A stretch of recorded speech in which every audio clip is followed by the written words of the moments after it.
Subscribe करें हमारा channel और लेटेस्ट वीडियोस के लिए बेल आइकन को क्लिक करना ना भूलें। बात 2013 की है।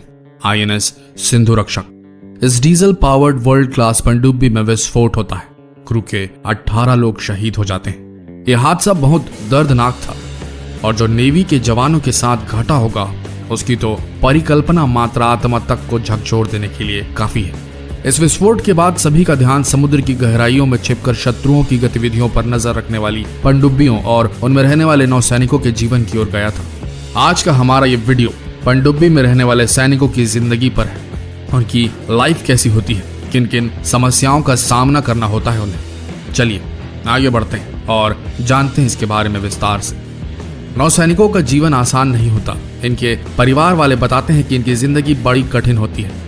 जब वो किसी मिशन पर जाते हैं तो ये मिशन 20 या 30 दिन के लिए होता है और कभी कभी तो लगातार 45 दिन तक वो काम करते हैं। परिवार वालों को बस इतना पता होता है कि वो ड्यूटी पर जा रहे हैं। इससे ज्यादा और कोई जानकारी नहीं होती उन्हें। परिवार वालों को तो ये भी नहीं पता होता कि वो कितने दिन के लिए कहाँ जा रहे हैं और कब वापस आएंगे।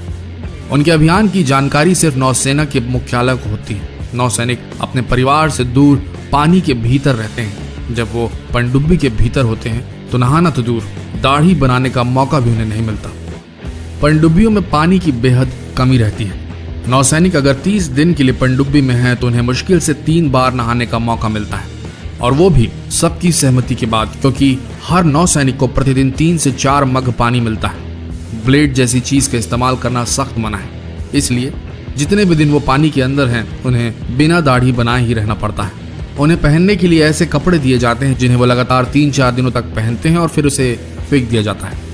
खाने के लिए उन्हें बिना तड़के की दाल, रोटी, चावल और बेहद कम मसालों वाली सादी सब्जी दी जाती है। पनडुब्बी में खाने का सामान बेहद सीमित होता है। अगर ताज़ा खाना ना हो तो उनके पास पहले से टिन में पैक भोजन होता है जिसे कभी भी इस्तेमाल किया जा सकता है। खाना बनाते समय इस बात का ध्यान रखा जाता है कि ज्यादा धुआं ना उठे, इसलिए खास तौर से सादा खाना बनाया जाता है। दाल में छौंका इसलिए नहीं लगा जाता क्योंकि अगर छौंका लगा तो धुआं उठेगा और लपटे भी।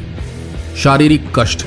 पनडुब्बी जब भी समंदर के अंदर जाती है तो उसके साथ डॉक्टर और प्राथमिक चिकित्सा का सामान साथ होता है, क्योंकि अगर किसी को उल्टी या चक्कर जैसी परेशानी होती है तो तुरंत इलाज किया जा सके।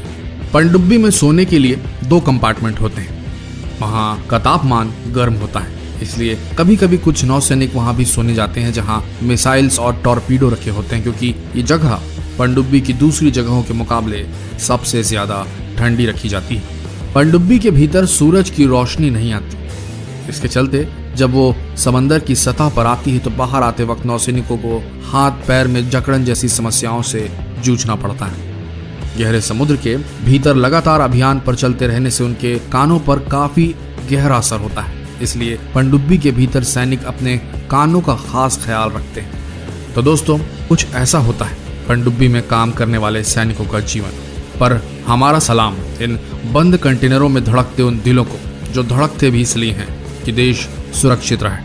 हमारा ट्रिब्यूट इंडियन नेवी और इंडियन फौजियों को जो सबमरीन्स में रहकर देश की सेवा करते हैं।